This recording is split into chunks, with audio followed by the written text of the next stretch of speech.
an ultimate global podcast.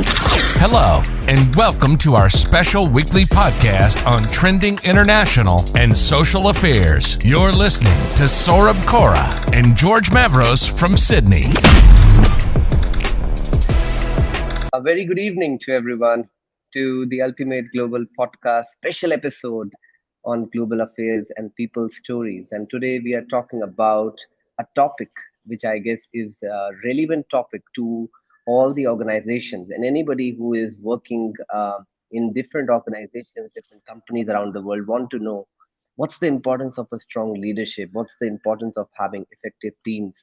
A lot of the times we keep on talking about these elements of being empathetic, um, or having different soft skills when you are acting as a leader, or having various technical skills as well to make sure that your teams are performing well and they are meeting their targets, be it monthly or quarterly. So, to discuss this topic, we have got Piyush Wason, who is the head of technical consultancy from Condeco Software, and he's joining me. Guess where? He's joining me from Paris, and I'm in Sydney. So, I'm sure that this time zone difference is something which we should definitely talk about because two different countries, two different cultures, and so many different things. I'm looking forward to speak with you, Piyush. Now. Thank you so much, sir, for having me here. I really, really appreciate the time and the patience that we have got to actually convert the time zones into our time to be able to, because the two countries are definitely far apart. It's approximately 8 or 9 hours difference there, which makes it difficult for us to be able to understand well which time would suit you. Probably I don't want to be quite late for you, and it should not be too early for me as well. But thank you so much. It's been a pleasure reading about the UGB postcards and hearing stories from different thought leaders as well. I have read quite a few and listened as well. So it's a great platform for me as well to share my stories and my opinions with the audience that actually listens to UGP podcast.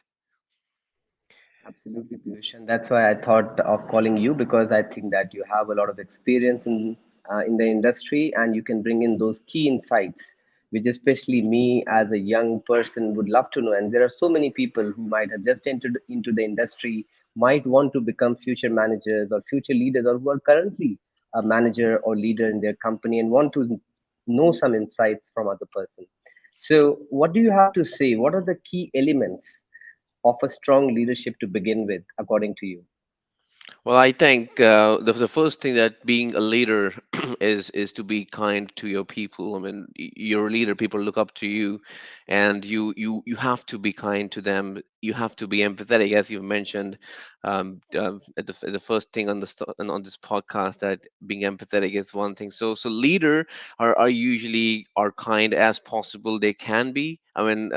You have your own moods at times, but you should not lose your cool at any point of time, which is the most important aspect and element of being a leader.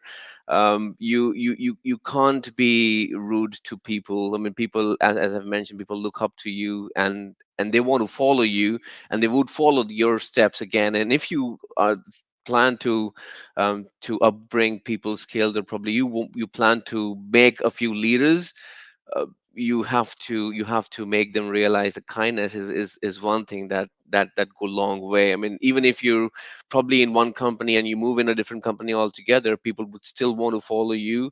And that's what the leadership is all about. You take care of your people, and you take care of those people, even you have left the organization. And I think, in my experience as a whole, as a manager, um, it struck me quite late. I mean, when I was when I initially became a manager, I was. I'll be very honest. I'm a very transparent guy. I don't mind speaking the truth, because that's the most important aspect of being a leader as well. When I actually became a leader, not a leader but a team lead, I was in on cloud nine. I was like, okay, I'm going to manage a team now, so I can do whatever I can. And I actually did that, which was a biggest mistake of my life. I was I was dictating things. I was telling people that they should be doing this, and not giving time and space to people, which I realized later on in my life, and actually understood what the leadership means. I mean, it was 3 years of my being a team lead experience, um, when I never thought how kindness can help, how friendliness can help people. You need to be empathetic, which I never understood during my tenure at that point of time. But I learned things my way. I understood that if you want to understand people, you have to be in their shoes. You just can't be telling them that what exactly is required needs to be done. And then I learned things from different people. I follow different leaders all together around the globe, and actually learned that empathy actually can help. And I changed myself, and that was the turning point of my life, really, when I realized, well, if you want to be a good leader, you have to be empathetic. You have to understand people more. I mean, you definitely need to take care of the business as well, but before business, it should be people. I like being a people manager. I like talking to people. I like understanding their pain areas, and I love it when I'm able to solve their queries as well, and they are happy. The smile on their face, that actually makes my day, which makes me think that I'm a successful person as well, because I'm able to impact one person a day. I may be able to impact multiple people in a month as well. So that makes me a successful person, as or probably successful leader as a whole as well. Leadership actually is not a very complex topic, but it's a very vast thing to do, because there are different types of leader. There are typical, I would say, the leaders who have been, or probably are traditional leaders, who know what are things, and they just tell you, well, this is our goal and this is how we need to achieve. And there are servant leadership as well, which is coming across, and it's a new thing that's coming across, and it's a fantastic thing to adapt, basically. I mean, I have a lot of people on LinkedIn who I follow, where they actually talk about servant leadership, and that's where I learned that you being a servant leader, it can help you grow as a person. It's a slow process in making an impact, but it actually makes a huge impact, and that actually feels good to your heart as well. And while being a servant leader myself, I would call myself as a servant leader, because I put people first, and later things after that, because it makes me realize um, that business would definitely flourish if you are making your people happy. um, if you talk about the customer, they are going to be pissed off at times, they are going to be happy at times as well. But if your people yourself are not happy, you would not be able to convert those unhappy customers into delight one as well. So the first thing you need to do is you need to take care of your people. You need to be kind to your people. You need to make sure you understand their pain areas. You need to understand what is an impact on their daily life when you are there for them. And if you're not reachable to them, they probably would feel disconnected, and they probably would not reach out to you for their problems, and they would probably feel um, you probably are not a people person, and there's no one listening to you, so they would consider you not as a leader, but more of a boss. And when you become a boss, then the distance is there. If the distance is there, you probably would not be able to connect to people, and if you can't connect to people, you probably would not be able to touch their hearts, and you probably would not be able to make an impact. So leadership is all about making an impact through kindness and empathy. That is my opinion on a servant leader, and I think that's the most important aspect, where servant leadership is being termed as the new upgrowing, or probably growing leadership type nowadays. And I think there are a lot of books that people can read. There are a lot of I think audiobooks as well, and probably blogs that people are writing, and I think everyone should go ahead and read it once to understand what exactly it means and how it feels as well. I think these are really key insights, Piyush, that you have just shared with us in terms of being a people's leader, putting yourself in the other person's shoes. Pretty much similar to what we say in the sales process as well, since I'm in sales and marketing. When we talk about putting yourself in the customer's shoes and then trying to sell the product. And similarly, you are saying that putting yourself in your employee's shoes, trying to understand what they are going through, and then taking a decision so that you actually take a decision for your people. and you put your people first before money, or before your financials. A lot of people, leaders don't understand that. But another thing, maybe what we would like to touch upon here, is the other term, that is the effective teams. How do you think these two terms of strong leadership and effective teams go hand in hand? Do you think they go hand in hand, or do you think they don't have any correlation? Because if you are a strong leader, of course, it might mean that you have an effective team, but it might not also mean that you have an effective team, because a strong leader might not give you a good result immediately. It might take some time.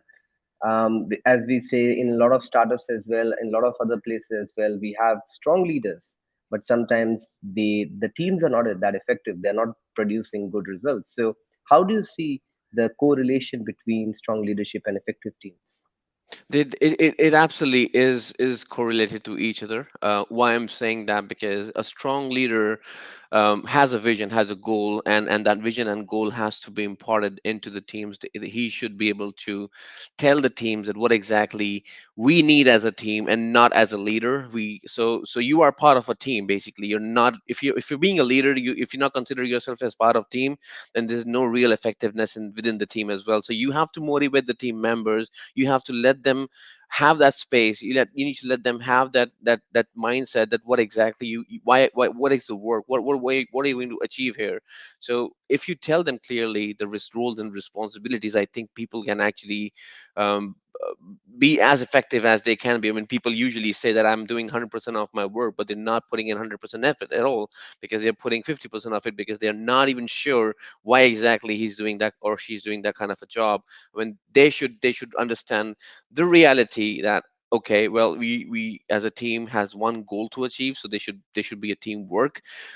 Where the leaders actually fail having an effective team is when they started micromanaging people.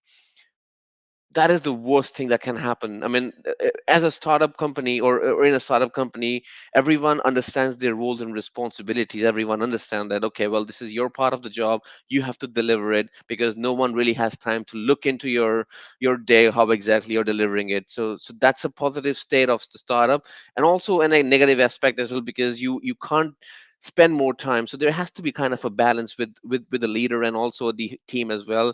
You need to let the team know that you're there. You probably would be there to guide you, to coach you, but you should not get involved in their daily activities. I mean, I've been in support for like 13 years. m- 6 years, I would say, I have been involved within the team altogether, telling them that this is you need to do, or probably you don't need to do. But when I stepped back and told them, like, this is your responsibility and you have to make sure that you deliver it. I don't care how you do it. I don't know. I will be there if you need any help. And that has actually changed the mindset and changed the way we were delivering results to the company. It has actually made a huge impact, because some people don't want to follow the orders, and some people need that, to know, like, okay, well, I want to know, and how should I do it. So you need to understand the balance of people, and you probably would have the mix of every kind of a person in your team, who would need help on a regular basis and who would not need help, and they just want to be left alone to do their work. So to conclude on the effectiveness on the team, you need to understand that you can't micromanage people, but you need to be there to coach them, and also to make sure that you are making a balance on the team, to understand what kind of people you have and how exactly they need to be feel motivated. So you need to have regular one-to-ones. I'm not saying regular one-to-ones on the basis of, okay, well, I need to check with you how much you have probably done your work, but to understand the motivations, the problems, the issues, and how we can help you.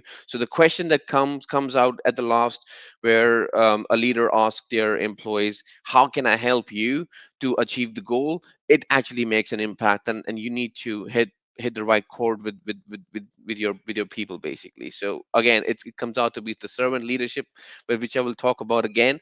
But this makes a lot of sense with being a strong leader and have an effective team. You need to hit the right balance, not micromanage, but be there for the team to coach them and guide them accordingly.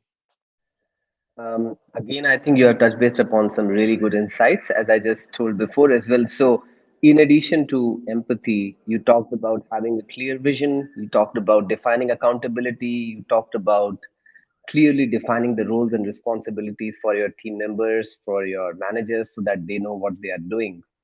Now, there are a lot of challenges also when you are doing these things, when you are assigning different roles to different people. Sometimes they might not understand it fully. Maybe you are interpreting in a different way, they are interpreting in a different way. So there can be a challenge of miscommunication. There can be a challenge of lack of vision in terms of how you're able to how you're communicating to your team members. So that's, I think, very important. Communication plays a major role, and defining accountability for every team member, and setting up some goals for every short period of time. What do you think on that part? This is very important topic to discuss because why I'm saying that when I joined Aircall as a global director, initially I was managing a team within India, and the team was actually sitting in India, and I was just managing people who were of my culture and probably my ethnicity as well. So it was easy to understand and help and tell them what exactly is the goal and the vision and how exactly we're going to achieve it. But when you get an option to manage a diverse culture where you have people coming in from India, you have people coming in from Paris, Spain, Germany, US is a huge country, and I think there are multiple nationalities and multiple diversities within the US as well, and then Australia. I mean, all parts of the world are together, and you need to communicate the goal and the vision.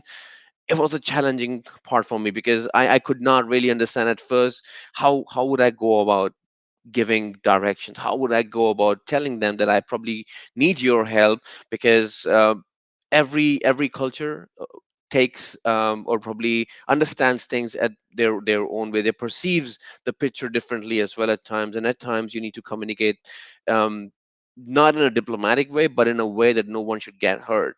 And I was failing at that initially, but then I realized um, there has to be small groups to be created, not within the team, but so they can actually be communicated separately, and they at times people are not comfortable talking about the problems or the issues in a whole huge group, so you probably would need to speak to different people at different times. So I started having a chat with different people within Paris. I started having chat with people in the US, and then in Australia and India as well. But I was spending too much of time doing that, so we decided to structure the team in a way so we can deliver the information to the team leads who are more mature, um, in a way to understand what exactly the goal is, and then they can share it with the team members. So we decided um, to hire team leads in the US, in Paris, and in India as well, who could take care of their employees, or who could take care of the teams separately to communicate the right vision and right thing. We were always there while the things are being communicated, so we can add more information in case anything is being missed. But but my idea was to have the teams deliver the information and the news that is coming across in their own way into their teams, so it should not be challenging in a way about see, I'm one guy. I have one style. I may be able to add two styles to my communication, but I can't have multiple styles to add a communication. If I need to um, give a diverse information, or probably an information that is like global, then it's something which I would probably tell them about it. If there's some discussion that is going to happen, then we probably need some more time, and with the whole group of 40 people, it was really impossible. So we started creating different groups for different team members, and then we were imparting information.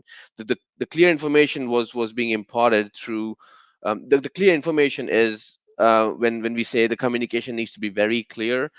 It's the choice of words you need to say. The choice of words should have an impact, but the choice of words should not be something which is a technical jargon for different culture altogether. I mean, if being in Paris, the problematic thing was the language. I mean, there are people who speaks English perfectly fine, but there are people who understands it.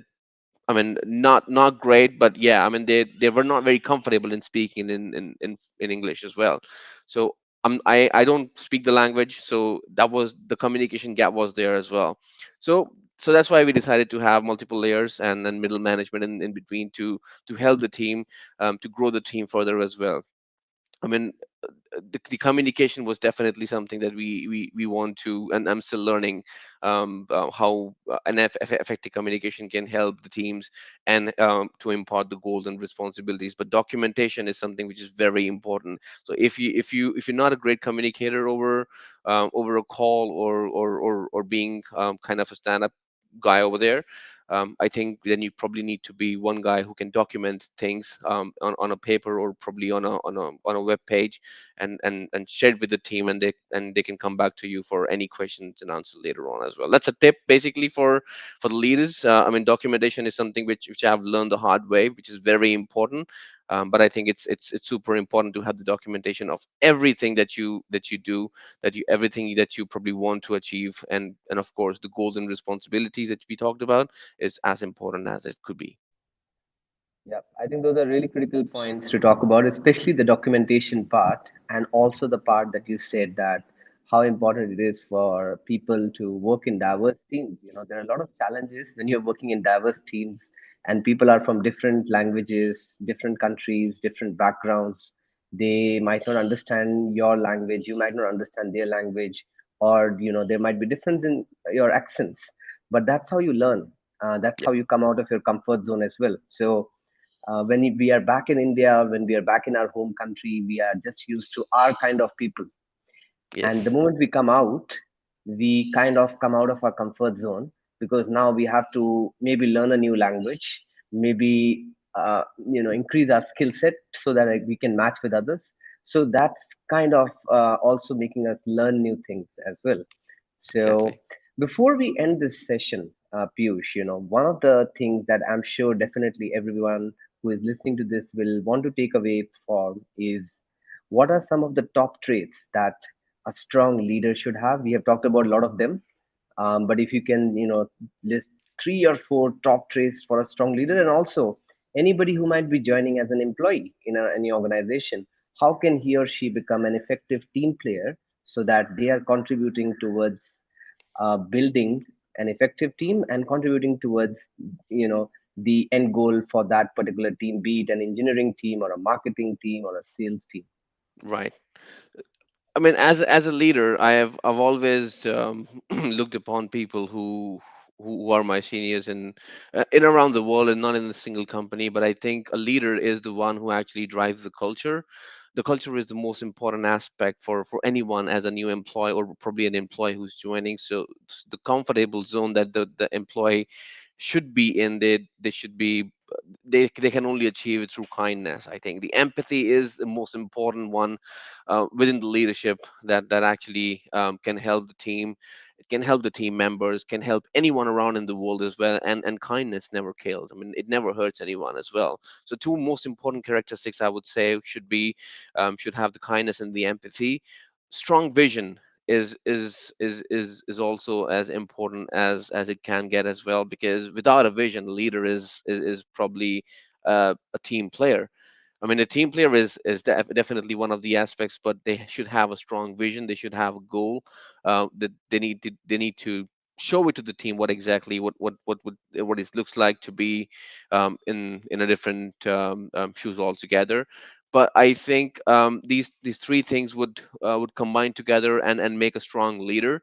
As an employee, as a person, I mean, the one should be open. As a team member, they don't need to, I mean, the culture that defines is most important thing as well. You need to have an open culture. Anyone can share the ideas, anyone can share an opinion, anyone is allowed to be able to speak about the problem, speak about the requests, and those requests should not be termed as demands from leaders. I would say this is the most important point, because I have seen that sometimes if people are requesting something, the requests are termed as demands when we talk about in group with different leaders all together. And I hate to say that these are mere problems. We need to look at people. I mean, they might be going with something or someone, and it's the empathy that the leader should not lack as well. So yeah, I mean, the open culture would definitely make an effective team. um, Roles and responsibilities should be shared. Skills, we need to understand when you're hiring someone, you are explaining the role, what exactly the role would be, because if you're not explaining the role, they might not want to continue with the whole process of hiring otherwise, and you probably are losing time and are spending different and years, and the other the future candidate is also also spending a lot of time as well with you on the hiring process as well. I mean, there's a lot of different things altogether, but main aspect we talked about within the team is um, the clear vision, the clear goals, empathy, kindness. Is super important as a team lead, as a leader, and as a team member as well. They should have understood the clear goals, the clear vision as well. So it goes hand in hand altogether. Thank you so much, Piyush, for sharing those key learnings. I think some of them are definitely major points for me to learn. And I'm sure whosoever might be listening to you later on, when this post is out on YouTube or whichever channel or LinkedIn, so they will really appreciate that you have shared some key insights, which I'm sure they can use in their organizations as well. If they are missing out on a strong leadership, then the leader can maybe make some changes. And if somebody is joining a new company and if they feel that they are missing out on something, for example, I tried doing one thing which works pretty well for me, is creating a to-do list for every day. And I think I started doing this when the COVID-19 pandemic hit. I remember previously we used to have classes, we used to have a schedule for our university in Sydney. But now, once the pandemic hit, we used to have our own schedule because we were alone in our room. There was only the laptop, and the Yeah, professors are delivering lectures online. So we used to create our own schedule. But what it gave us a habit of creating our own list, own to-do list, creating our own schedule on the calendar so that we don't miss out on anything. So I think that's exactly. blessing in disguise also, which people It don't is. It consider. is indeed, Saurabh. It is indeed. And I think without a to-do list or without my calendar, I cannot survive.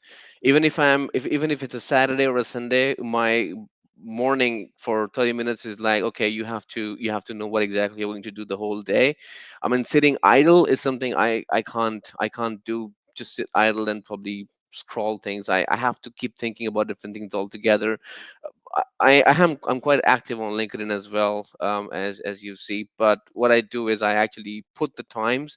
I actually have a time in my calendar that I have to spend probably 30 minutes or 45 minutes on LinkedIn every day, so I can think about the post, I can go through the post, I can read things, and I actually just whatever comes on my mind, I think about it in more detail, and I post it as well. I mean, that's how my I don't lose my creativity as well at times, and that's how I survive the whole day, without feeling a guilt that this was not a successful day for myself as well.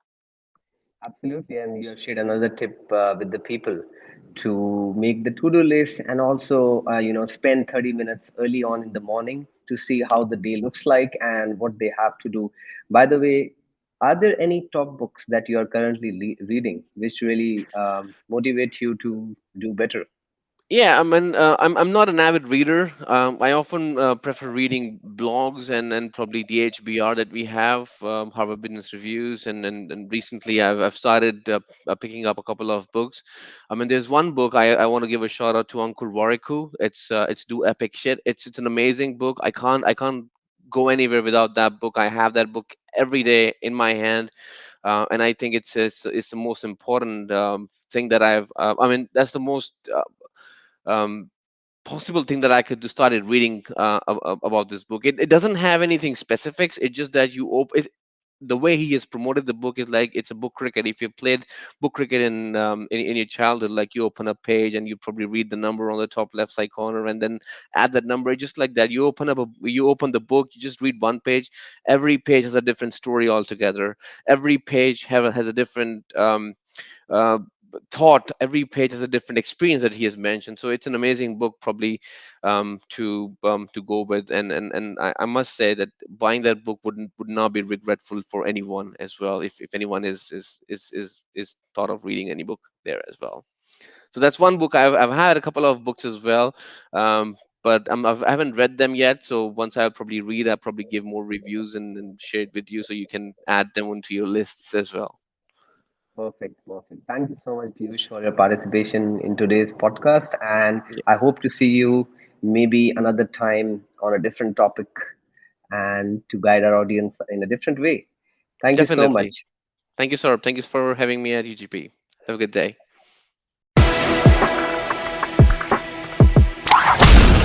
This is an ultimate global podcast.